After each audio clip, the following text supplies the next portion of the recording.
Hello, my name is Ivan, and today I would like to show you a few simple ways to install multiple fonts at once on macOS.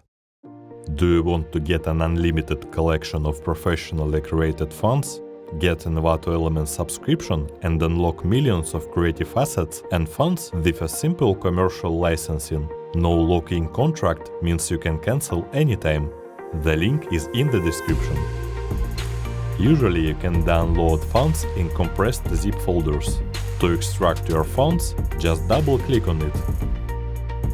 After that, you need to open the font book, press CMD and space case combination and type font book. Now just drag and drop your fonts into the font book.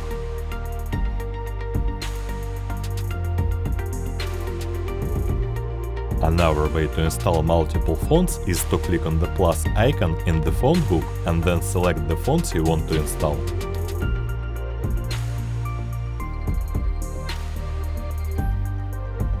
That's it. Using those simple techniques you can install as many fonts as you want. Thank you for watching and don't forget to check our channel for more useful tutorials.